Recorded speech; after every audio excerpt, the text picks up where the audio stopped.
I'm here to make inflammatory statements on the internet, and then turn my notifications off.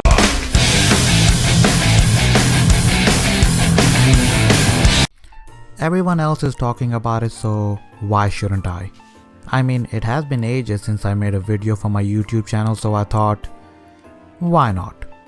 I was at MCM Comic Con London when the news broke that Henry Cavill is done with the Witcher series, which looks really bad considering a few days earlier it was revealed that apparently people working on the Witcher series hated the books and the games. Now, I'm not going to sit over here and pretend that the Witcher games are awesome or the books were amazing, because I'm gonna be real with you, Chief, I have not played the games or read the books. But I'm also gonna go on record over here and say that I have yet to come across anyone, and I mean anyone, who said that they have played Witcher 3 and didn't like it. CDPR's success is built on the success of Witcher 3, and at one point CDPR was as big as Ubisoft in Europe. Yes, you heard that correct. A studio famous for creating Witcher games or Witcher related games, not including Cyberpunk because that was not out at the time. But yeah, CDPR was just as big as Ubisoft, that has titles like Assassin's Creed, Ghost Recon, Splinter Cell, The Division, and many other games under their umbrella.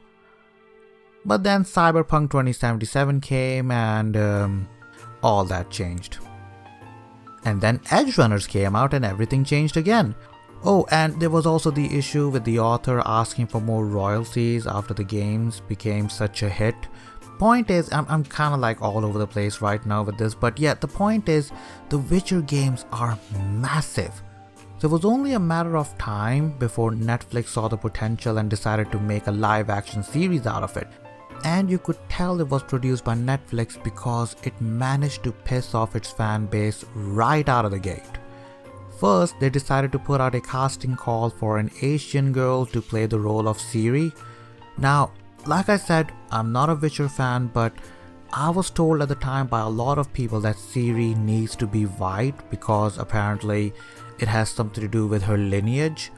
Also, why the hell would you want to race swap characters when it comes to adapting a book series that follows a folklore of an entire country? You hear that, Disney? Why don't you create your own instead of up someone else's folklore, you creatively bankrupt Daddy, chill. So after the crap storm hit the net, Netflix decided to roll back on their decision because, let's be real here, it was a massive backlash. So season 1 came, and from what I can remember, people liked it enough to buy the games and for Netflix to renew it for season 2. Unfortunately, that's where things went south. According to Bounding Into Comics, the writing for season 2 was bad, the pacing was awful, and the website stated that the writer and producer of the Witcher series, Lauren Hisrich, It doesn't matter what your name is! I think I'm getting a surname wrong, I don't care either. Yeah, Lauren ended up getting into a heated argument with people on Twitter. People called her out for the crappy writing, and at one point she even admits that Cavill wanted a more emotional moment with Roach, the horse that dies in the series. Do you know why Cavill wanted the scene that way? Because he understands the character and the lore. There's a difference between knowing something and understanding something. You could know about computers that, yeah, they help me create documents, they help me upload photos to Facebook, they help me create rant videos and stuff. Or you can understand computers where you have in-depth knowledge about how computers operate, the hardware and the software. Clearly the creators of the series knew The Witcher, but Cavill understood The Witcher, the character, the person, the lore. And this is why I think The Witcher will heavily decline in quality from season 4 onwards. The reason I'm bringing this all up is because it really goes on to show how little of a studios actually give when it comes to staying faithful to the original source material. Take a look at Resident Evil or Cowboy Bebop or Rings of Power. You can tell that studios have a problem when it comes to hiring people on their project. Which is why I'm making this video.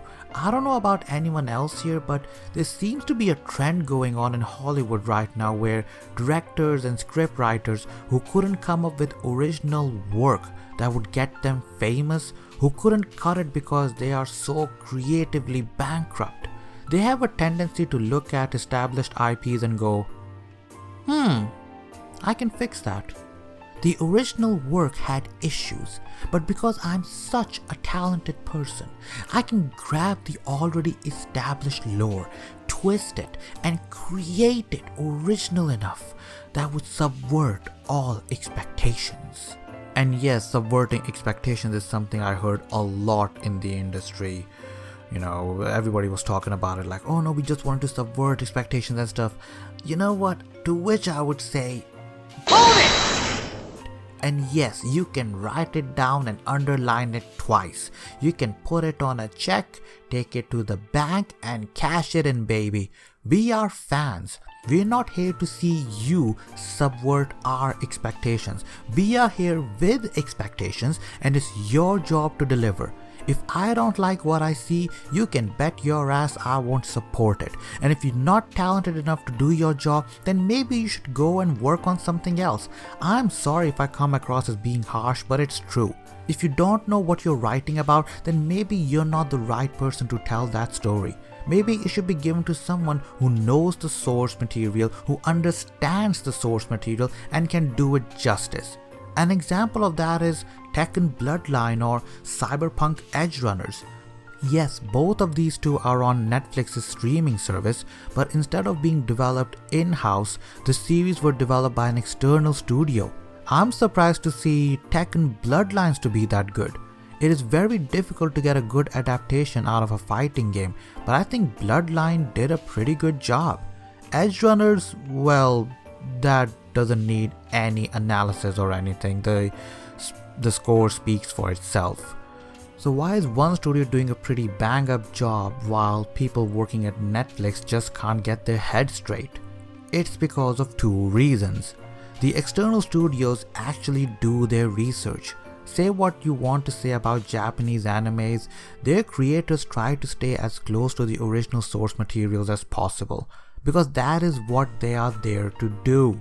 When adapting manga to animes, they look at the panels, understand the story, and try to stay, faithful to it as possible, because they know they have to meet fan expectations. They understand what they are working with and have to bring their A game. And number two, they leave their personal politics out. It's that simple. They don't race swap or gender swap characters. They look at the character, his or her character trait, and work with it. They don't worry about female empowerment or diversity or inclusion. They are not there to represent any of that. It is not their job to do. Which is exactly what is wrong with Western adaptations. Whether it is Resident Evil, The Wheels of Time, Rings of Power, She-Hulk, or whatever. Leave your politics out and give me something that would make me lose myself in the story you're trying to tell. I didn't want to say it, but I think it's time we start gatekeeping the fandom. We need to start boycotting anything that doesn't look like it came from a place of respect. It is only then mega corporations will start hiring people based on their merit, performance, and their understanding of the original source material instead of meeting their diversity quotas. We need to gatekeep the fandom to keep these posers, these loonies out. Seriously, f*** off and keep f***ing off in a direction opposite from our fandom. We don't want you here. We don't want anything to do with you. Our fandom is open for anyone to join, but when you are tasked to create something that may be an extension of our fandom, you need to treat it with respect or you're going to be jobless, because I sure as hell, and there will be more, and there will be many more like me, okay? We sure as hell won't be watching your show. And on that note, I am out of here.